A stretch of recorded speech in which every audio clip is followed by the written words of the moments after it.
What is up, ninjas? My name is Samworld, and today we're going to be doing a tutorial suggestion that one of you guys gave me over the weekend. I did ask you guys, and this is the one we're going to hit today, and that is going to be how to make a lead like the track of David Guetta and Brooks. I believe it's called Better When You're Gone. Now, for this tutorial, guys, we're going to be utilizing the synthesizer called Spire, and if you watch the Brooks masterclasses, you know when it comes to synthesizer, Spire is his god, it's his deity. Majority of the time, that's what he's using for his lead, so we're going to follow in his footsteps to create a very similar lead. Now, as I was trying to recreate this lead, one of the things that really puzzled me was that in certain parts of the track, you have this kind of brass stab sound, and I was like, maybe we can use this to recreate it, but I was wrong. One of the things that someone did there, which is not likely of Brooks, was they added this brass stab to hit on certain notes to create this sort of kind of like boom boom, accentuate certain parts of the melody. Same thing with the pluck. There's this really high-pitched pluck that comes in, I believe around 2 bars or 4 bars at the end, to add a bit more to it. And this is something that I haven't seen done a lot in dance music, and we're going to be talking about it so you guys can learn how to do that yourselves. And if you get anything out of this tutorial, hopefully is that you can use accentuations. Now, as always, guys, if you want to support my channel, you can check out evilsounds.com for my sound design work. And without further ado, let's get straight into this tutorial. Peace. Alright, guys, and welcome inside of Ableton. We're going to be creating a very similar lead to the one that Brooks and David Guetta used in their track. This is going to be pretty much a tutorial on how to make Brook style leads, in all honesty, but we're going to make all the layers from scratch. We're not going to be using any presets for this so that you guys can make them yourself. If you have presets laying around, you can also layer them together. I'm going to teach you guys how and why we do certain things so that it makes a lot more sense to you. Now, there's two things that I really want to just get out right now. First off, as I was hearing the song, using it as a reference for this tutorial, one of the shots that happens here right when the track starts, and you guys can hear that by your own, I don't want to get copyrighted, but it sounds like this. That's going to be a brass stab that has been added into there, maybe from David Guetta's side. You know, David Guetta's productions do have a lot of brass, especially the poppy stuff, but it's hard to replicate something that sounds like that with a synth. So I'm 100% certain that's what it is. I'm utilizing contact for this in the sforzando method. Dynamics all the way up, tightness to control where it's going, and we're having it at 100%. Low release because it's more staccato. We don't want a release on that where it's like so. Just straight up, that's going to be a shot that happens there, and want to get that out. And the next thing is the layerment of a pluck that is very high octave. Really reminds me a lot of that Mesto whistle style lead and the Lucas and Steve stuff where they have a very high one as well. All right, guys, so let's get straight into this. Now, if you watch a lot of the Brooks masterclasses, you know he gravitates more towards sawish leads. So if you know how to utilize Spire, awesome, you can do this along. However, I'm going to try and keep it fast, but I'll try and explain a couple of things in Spire. I have made a full tutorial series on this if you guys want to learn how to use Spire. It's called the Complete Guide to Master Spire. All right, guys, so the first thing here on the first one I'm going to use is make like a super saw, very standard one. We're going to widen it, so here we can control the width of it. So this is how it's going to sound. We'll go with 9, a bit of D2. All right, there we go. And then in oscillator 2, we're going to have a saw that's just going to be in the center of the mix. However, it's going to have more than one voice to add more loudness, more in your face to it. Let's do 6.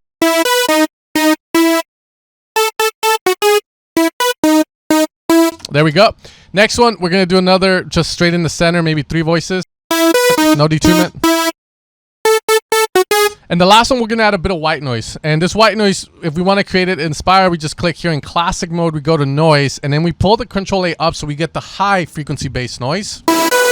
Now, the thing with Spire that's different from silent is that in order to get that top white noise, you just have to increase the octave to like 4.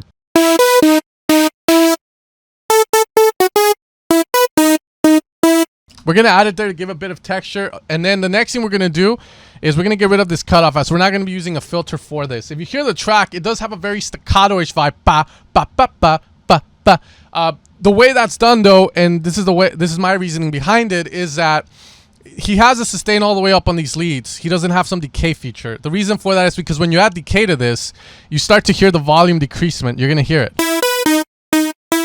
It kind of dips down, and that's not how Brooks has it. His is very in your face, so that tells me it's a high sustain on it, but the notes, the MIDI notes, are very short. So that's how you get.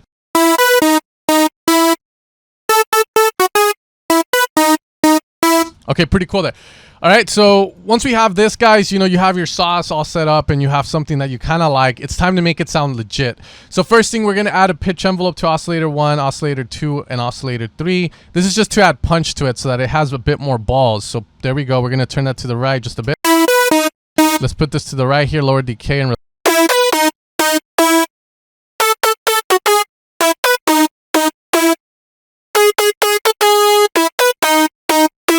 Control that detunement on the first oscillator. This is where we switch through them. We're going to add an XCOM, which I call the OTT of Spire. And then we're going to distort that.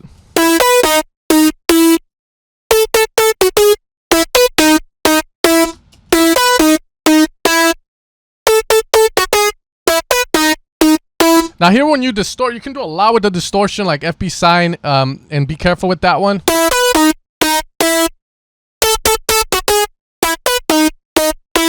Low cut here, you're pretty much adding like a low cut to the distorted sound. So if you want to layer, let's say, a distortion at 50% and you want just the highs of that distortion, you can increase that low cut. You want all of it, low cut down, high cut, vice versa.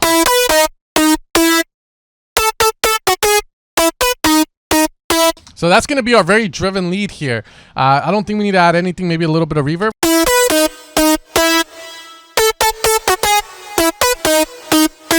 And we should be done there with this guy, all right? Now, the next one we're going to create is another saw-based sound. This one, however, is going to be just the tremor super saw. As you guys know, when you hear Martin Garrix's tremor, it's going to be very similar to it. And the idea is that you want to layer super saws, but you don't want to layer the same one over and over again, because then you start to get an oversaturation of the same sound, which sounds a little harsh once you start to master your track. So what we're going to do is maybe 8 voices on this one, heavily detuned. And let's move. Now, I'm going to use a bandpass, which is, one thing that we need to get that very gritty. Let's get rid of this modulation on the envelope that is there by default. And we're going to find a good spot for this guy. Around there is pretty good. And maybe we can add one more saw. We'll risk it. We'll add one more. Widen it as well. Okay, cool. And then we're going to distort it, which is going to make the sound come alive a bit.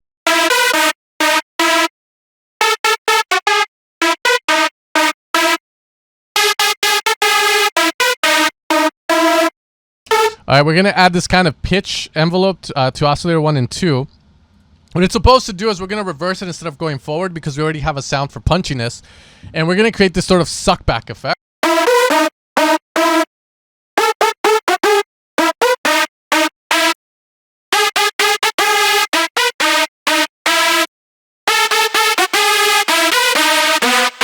And let's find a good distortion.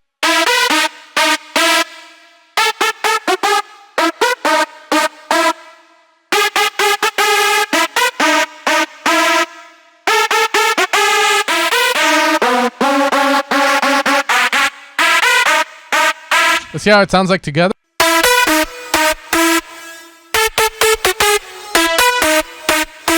And we got that trumpet, the brass. Okay, cool. Dope. Let's add this EQ on the top one so we don't get those low. I still am not happy with the tremor one. It feels a bit too dirty.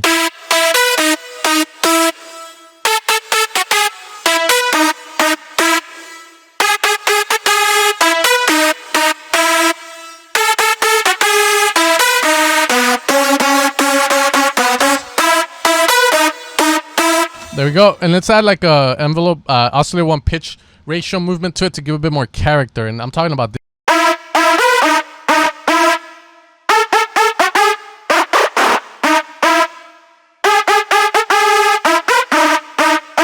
There we go.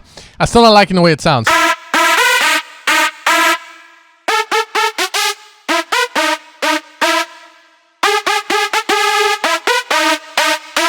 Maybe around there, a bit of the...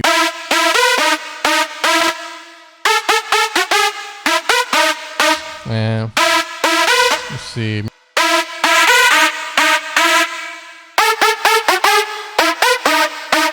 There we go. We're gonna have to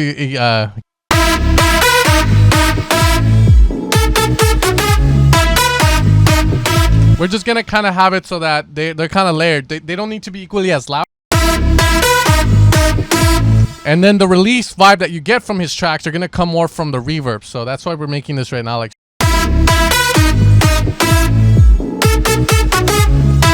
next one is going to be more of a, and here we're going to initialize this. It's going to be a standard super saw. So this one's just going to be a lot nicer. It's not going to be as dirty.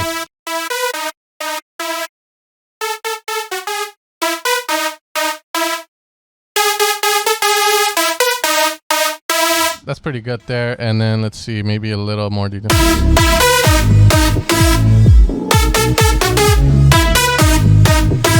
That it sounds so off. I think I fucked.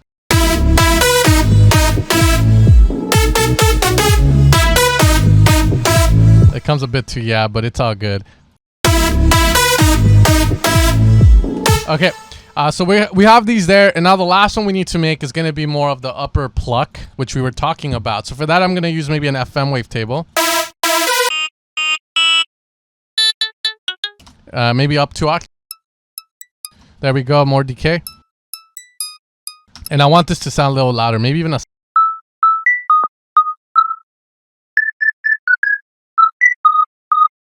lot of reverb.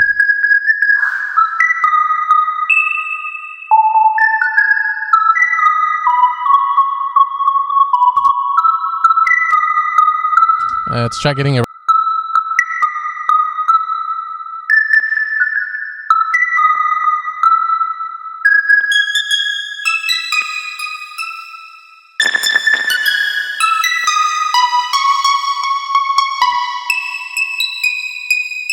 We'll try that, and it needs a bit more reverb. It needs to be sort of like a mystical.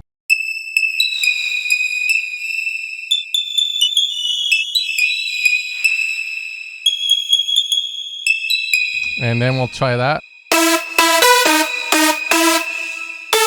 Now we're going to run it through these effects, Camel Crusher reverb.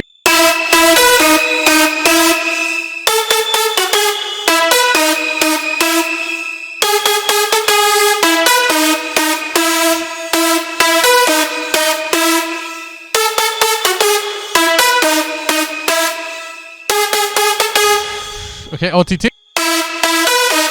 Now what we're going to do here is add a bit of reducement to the high, similar to theirs. If you run this through a span, you can see the high.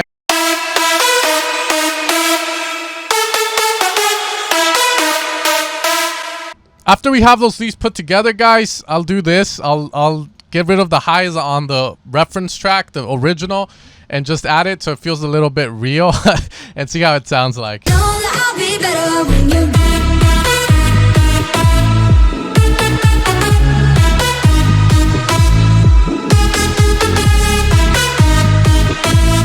All right, so I had to add a little bit of hardcore distortion, compression on this, guys. And the thing with the lead that you have to keep in mind is when you reference their track, they don't have a lot of highs. Usually you find that a lot of the mix sounds they have a lot of high frequencies. But compared to the OG one literally has like this bit of high end kind of reduced down.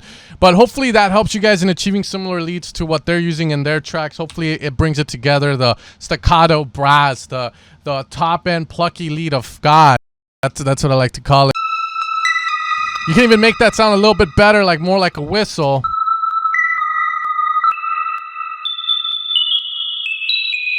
But that's the idea, and hopefully that helps you guys out. And that's going to be the end of the tutorial, guys. Hopefully it gives you a bit of encouragement to make your own leads or layer these kind of leads together to get a good sound. And with that being said, guys, the processing, hopefully if it doesn't make sense, it's just very standard Camel Crusher for a British clean preset, which I think everyone's using nowadays. And we got the bit of reverb, a lot of reverb. We got a reverb sent here with a bit of like that sidechain being routed to this lead. So that's...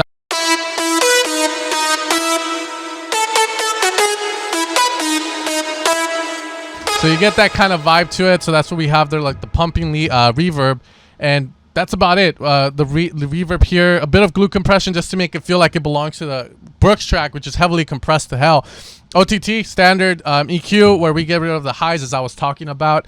And then I added a sidechain just to make it sound like it's part of the song. Tried my best there, but hopefully that helps, guys. Like I said, as always, if you want to support the channel, you can head over to evilsounds.com, where you can find Bounce Revolution for this Future Bounce kind of stuff. Future Bounce Revolution, which is a Silent One sound bag. Make sure to check those out, guys, and I'll see you guys next time for another tutorial. Peace out. Be better when you